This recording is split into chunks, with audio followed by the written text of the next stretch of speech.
Tema 2.4. Producción de granos y semillas. Biodisponibilidad de etanol. Aspectos económicos. Grano. Tipo de fruto llamado técnicamente carióspide. Tipo de los cereales. La semilla, simiente o pepita es cada uno de los cuerpos que forman parte de frutos que da origen a una nueva planta. Es la estructura mediante la que realizan las propagaciones de las plantas. Es por ello que se le llama espermatofita. Se producen por la maduración de un óvulo de una gimnosperma o de una angiosperma. Características principales de las gimnospermas. Las semillas están desnudas, tardan bastante en reproducirse. Las flores de estas plantas se polinizan únicamente por el viento.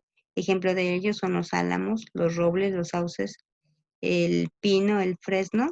¿Sí? Vean, aquí hay una imagen de cómo son las diferentes semillas. Características principales de las angiospermas. Las semillas antes desnudas ahora están protegidas dentro de un fruto. Las flores son mucho más llamativas ya que necesitan a los animales e insectos para polinizarlas. Su ciclo de vital es de pocas semanas y ejemplos de ello son manzanas, jitomates, plátanos, aguacates. ¿Sí? Que aquí están los ejemplos. ¿Sí? Están dentro del fruto las semillas. Esta es una imagen más o menos de una semilla, de las partes de una semilla, que tiene el endospermo, la envoltura, el embrión. Producción de semillas. Es un proceso industrial que permite crear semillas de alta calidad y en las mejores condiciones libres de contaminantes, plagas o enfermedades. Son parte de la industria alimentaria como el maíz, la soya, el frijol, entre otros, pero también de productos como el algodón y las flores, ¿sí? Entonces se producen a grandes escalas semillas para poder hacer también una producción a gran escala de diferentes productos. Etapas de producción de la semilla incluye la siembra, la cosecha, el acondicionamiento, el secado, el análisis de control de calidad, la clasificación, la selección, el lavado, el tratamiento, almacenaje, certificación, etiquetado, embalaje, embarque y distribución. Esto es para las semillas que se van a vender. Las semillas que los campesinos recolectan, pues nada más se siembran, cosechan y se dejan secar para poderlas utilizar para la siguiente siembra. La biodisponibilidad del etanol. Empezamos hablando de semillas porque estos productos, como las semillas o productos orgánicos, se pueden dejar fermentar y entonces obtener bioetanol, ¿sí? El etanol puede producirse de dos formas. La mayor parte de las producciones mundiales se obtiene el procesamiento de material biológico a partir de la fermentación de los azúcares de ciertas plantas. Así producido se conoce como bioetanol. También puede obtenerse de etanol mediante la modificación química del etileno por hidratación. Se puede utilizar como combustible. El combustible resultante de la mezcla de etanol y gasolina se le conoce como gasol o alconafta. Dos mezclas comunes son el E10 y el E85, que contienen etanol al 10% y 85% respectivamente. También puede utilizarse como combustible en las celdas de combustión. Para la producción de etanol en el mundo se utiliza mayormente como fuente de biomasa, ¿sí? La idea es aprovechar lo que se piensa que ya es desperdicio. Por ejemplo, en la industria del azúcar se muele la caña, se le saca el jugo y del jugo es donde se saca el azúcar. Pero todo ese gabazo que se tiene se puede dejar fermentar, ¿sí? Porque todavía tiene algunos azúcares, se deja fermentar y de ahí se puede obtener gas que se puede ayudar para que se produzca energía, por ejemplo, en la misma empresa. En lugar de utilizar energía, que diga gasolina o energía eléctrica, pues podemos obtener nuestra energía por medio del biocombustible. Pasos involucrados en la obtención de etanol. Uno es la fermentación que ya habíamos dicho. ¿Sí? La fermentación de los azúcares es llevada a cabo por microorganismos, ¿sí? Productores, así como grandes cantidades, se producen el etanol y entonces liberan CO2, ¿sí?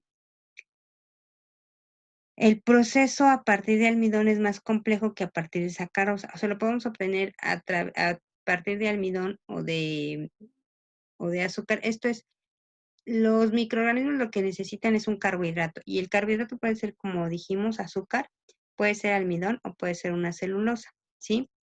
Entonces, cualquiera de esos 3 carbohidratos son los que pueden utilizar, nada más que dependiendo del tipo de carbohidrato es más fácil o más lenta la fermentación. Es más fácil separar un azúcar que separar un almidón o que separar una celulosa, que son estructuras molecularmente hablando más complejas, ¿sí?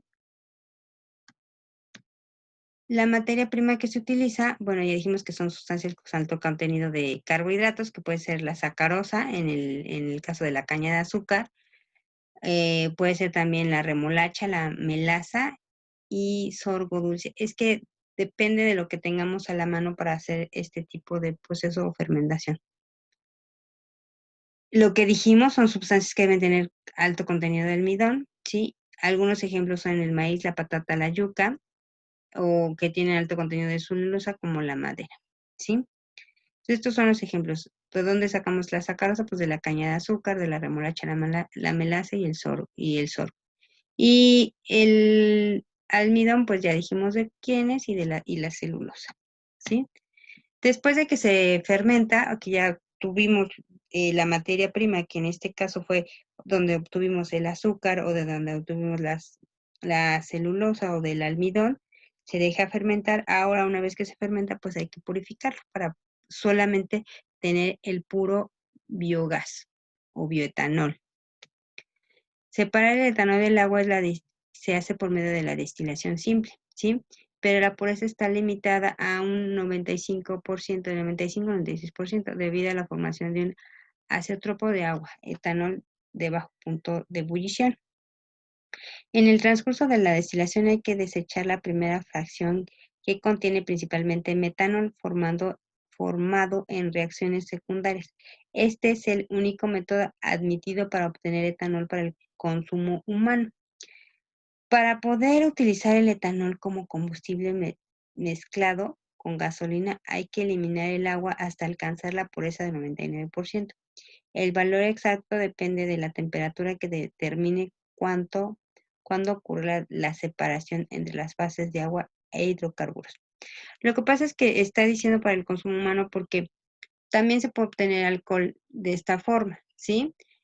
Cuando, por ejemplo, cuando se hace vino, primero se deja fermentar la uva y se obtiene el vino. Pero si nosotros quisiéramos obtener un alcohol de ese vino, que sería el brandy, entonces hacemos una destilación y obtenemos ese alcohol que proviene del vino, bueno, de la fermentación de las uvas, con ya con un grado de alcohol más alto. El vino tiene un grado de alcohol menor que un brandy, por ejemplo. Síntesis química. El etanol para su uso industrial se suele sintetizar mediante hidratación catalítica del etileno con ácido sulfúrico como catalizador. Tras la síntesis se obtiene una mezcla de etanol-agua que posteriormente hay que purificar mediante alguno de los procesos descritos en la purificación. Según algunas fuentes, este proceso es más barato que la fermentación tradicional, pero en la actualidad representa solo el 5% de la capacidad mundial de producción de etanol. Síntesis química es que, pues, en lugar de fermentar, hacemos esta parte. Pero es más sencillo hacer la fermentación y controlarla, además de que es menos costoso y es un proceso que se da naturalmente. Por ejemplo, está aquí el bote de basura. Si ustedes dejan su basura ahí, no sé, unos 2 días, cuando la destapen van a ver que ya huele diferente. Esto es que ya se está empezando a fermentar, entonces la basura por sí sola se va a fermentar, la basura orgánica. Entonces, pues de ahí podemos ya obtener de esa basura pues el etanol o el bioetanol, ¿sí? Aspectos económicos sobre el etanol. El etanol puede producirse a partir de un gran número de plantas, con una variación según el producto agrícola, el rendimiento entre el combustible consumido y el generado en dicho proceso. Está sujeto a una fuente polémica, ¿sí? Para uno se perfila como un recurso energético potencialmente sostenible que puede ofrecer ventajas medioambientales y económicas a largo plazo en contraposición a los combustibles fósiles. Para otros es el responsable de grandes deforestaciones y del aumento del precio de los alimentos al suplantar selvas y territorios agrícolas para su producción, dudando además de su rentabilidad energética. Aquí lo importante es que se destinen espacios o que haya lugares específicos para producir bioetanol sin necesidad de dañar al medio ambiente. Como ya dijimos, lo podemos obtener de la basura, ¿sí? Entonces podemos dejar fermentar nuestra basura y de ahí obtener un gas que podemos utilizar para otras cosas. Por ejemplo, hay proyectos aquí en México de estufas que usan biogás, hacen unos hoyos con ciertas especificaciones, se pone ahí su basura a fermentar y recuperan ese gas para llevarlo a las estufas y poder guisar. Entonces, sí se puede hacer sin necesidad de dañar el medio ambiente. Aquí hay una situación que tiene que ver con totalmente problemas económicos y políticos para la venta del petróleo.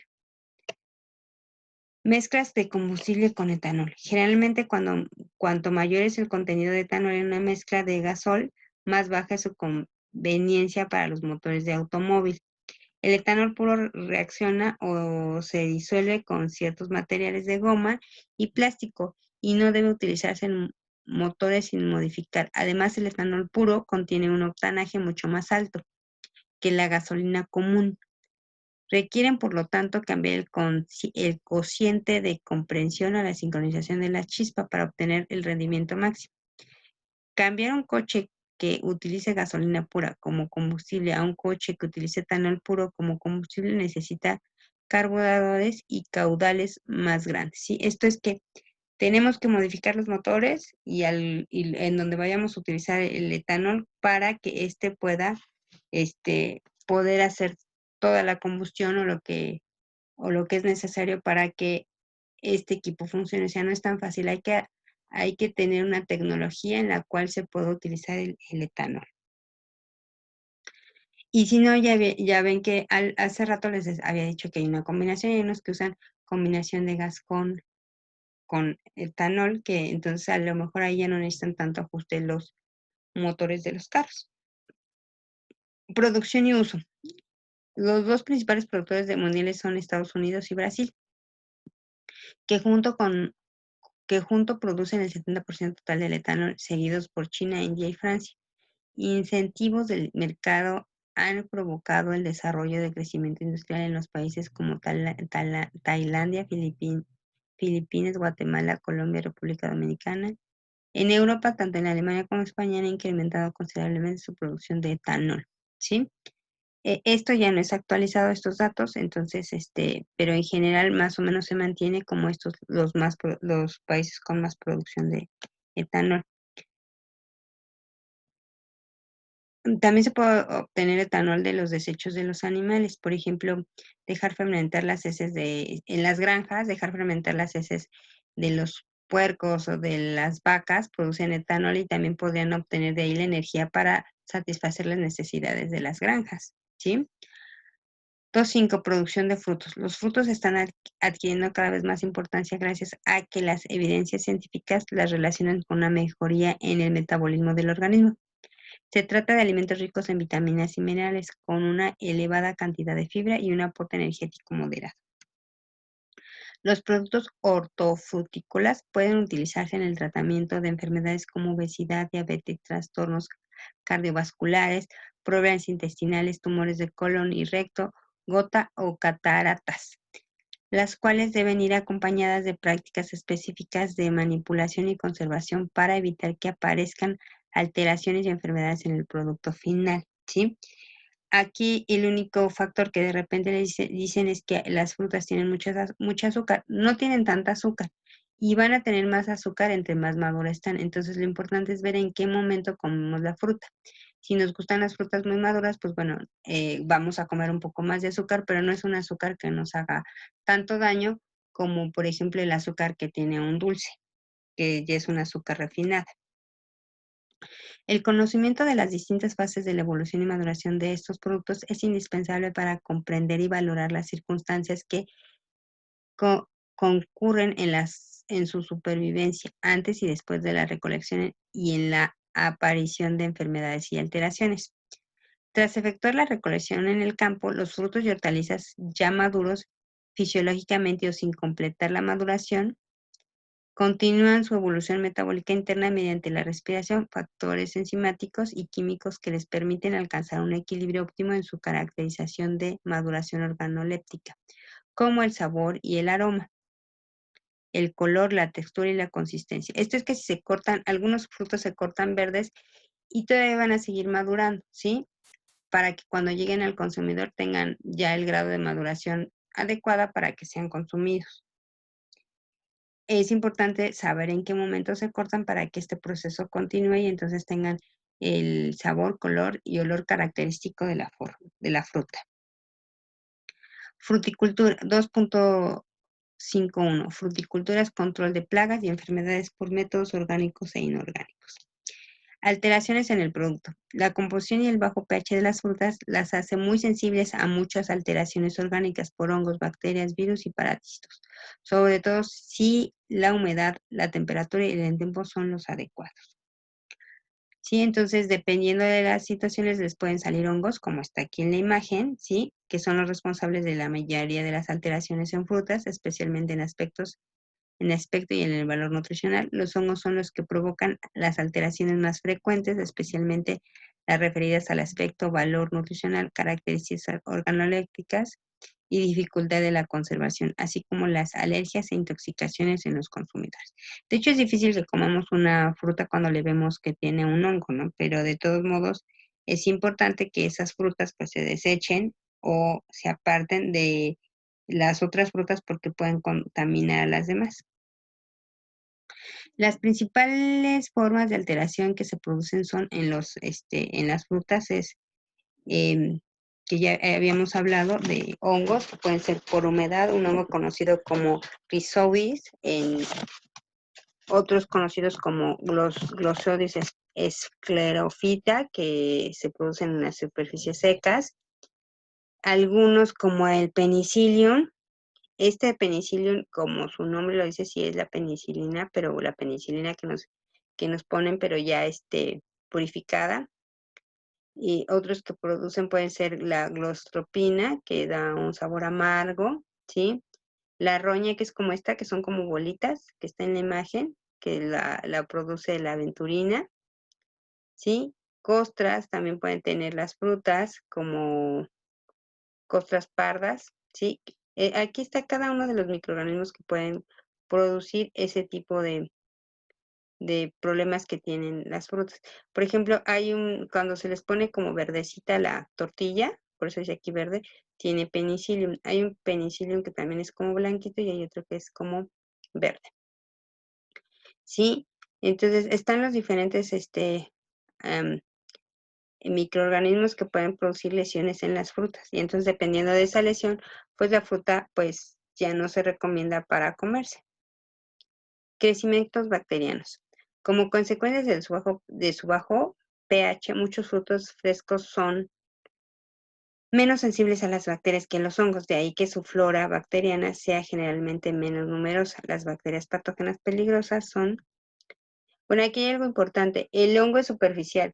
Si ustedes le quitan a la fruta ese hongo superficial, en la parte de adentro no va a estar, a menos de que ya esté muy mal la fruta, no va a estar, o sea, no va a haber entrado, no pudo haber entrado el hongo. Mientras que las bacterias sí.